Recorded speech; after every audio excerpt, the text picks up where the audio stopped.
Hello student, Hindi की date 3 में आपका स्वागत है। और आज हम बात करते हैं आगे के वाक्यांश के लिए एक शब्द का, जिसमें आपको कुछ पुराने भी मिलेंगे, बाकी ढेर सारे नए वाक्य मिलेंगे। ठीक है, चलो पहला है, जिसका ज्ञान इंद्रियों द्वारा न हो। जिसका ज्ञान इंद्रियों द्वारा न हो यानी जिसको आप अपनी आँख, कान, नाक, जीभ, त्वचा द्वारा न जान पाओ, इसके लिए आपको विशेष ज्ञान की, ज्ञान चक्षु की जरूरत पड़ेगी, तो उसको बोलते हैं अतीन्द्रिय।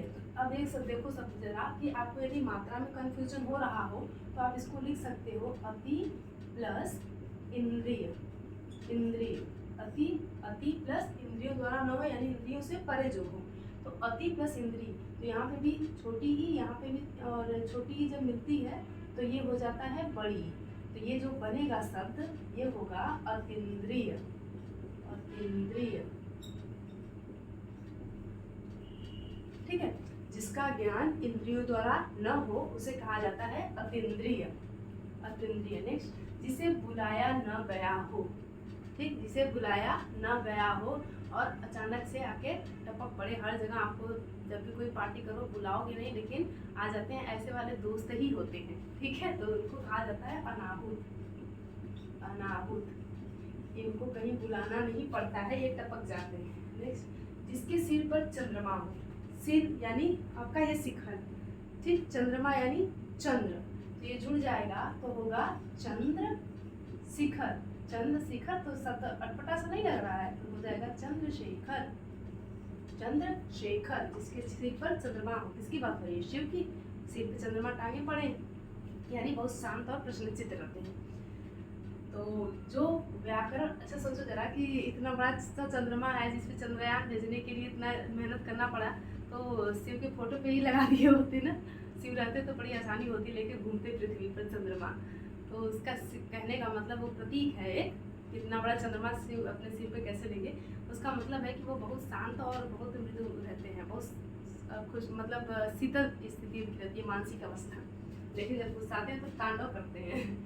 जो व्याकरण अच्छी तरह जानता हो, जो व्याकरण अच्छी तरह जानता हो उसको कहते हैं व्याकरण। क्या कहते हैं? व्याकरण। इंपॉर्टेंट शब्द है। जो व्याकरण अच्छी तरह जानता हो उसे कहते हैं व्याकरण। नेक्स्ट है दोपहर के बाद का समय। दोपहर के बाद यानी 12 बजे के बाद का समय। तो जो टाइम पीरियड होता है ना पूरा दिन का, वो दो टाइम में होता है, 12 बजे के पहले, 12 बजे के बाद।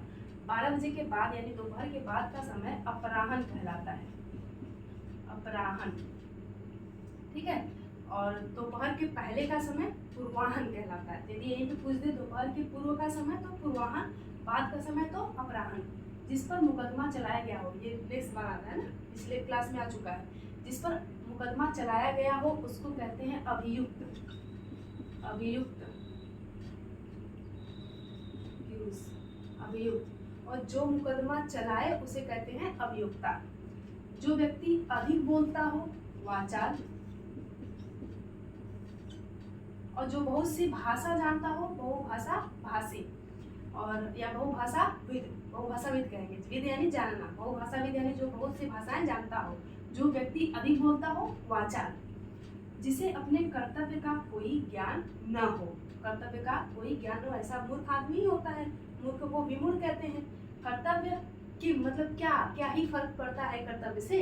क्या, किम यानी कि किम संस्कृत शब्द है। किम संस्कृत शब्द है, इसको आप ऐसे भी लिख सकते हो। इसका मतलब होता है क्या।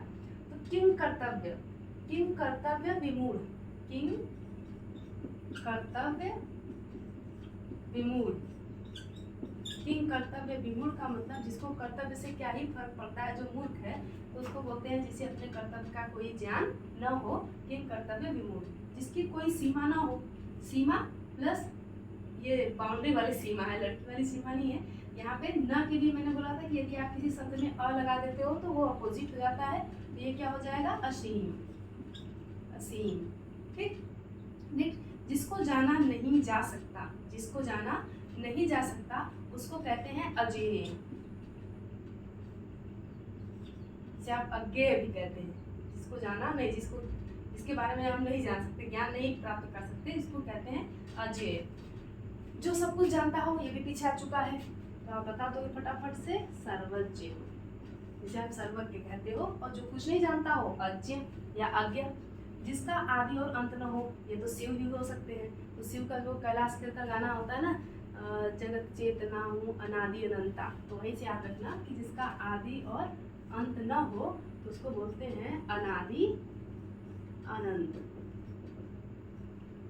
अनादि अनंत, ठीक है, अनादि अनंत, जिसका कोई आदि और अंत, आदि यानी प्रारंभ, अंत यानी समाप्ति, जिसका कोई और आदि और अंत न हो उसे कहते हैं अनादि अनंत। जो पढ़ना लिखना जानता हो, ये भी आया था, मैंने आपको बताया था लिटरेसी रेट हम मेजर करते हैं, तो वहाँ से मैंने इसको जोड़ा था साक्षर, जो केवल 7 साल से ज़्यादा उम्र का हो, लिखना और पढ़ना जानता हो, तो उसको हम अपने यहाँ क्या करते हैं, साक्षर कहते हैं।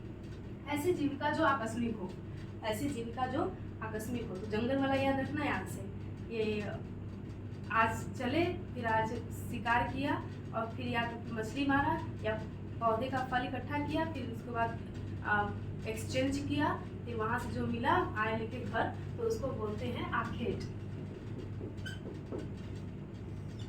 ऐसी जीविका जो आकस्मिक हो उसको कहते हैं आखेट। पृथ्वी और ग्रहों के बीच का स्थान, ये बहुत सिंपल है, अब इसको भी बताना पड़ेगा तो बड़ी दुख की बात है, ठीक है। आकाश, पृथ्वी और ग्रहों के बीच का स्थान आकाश।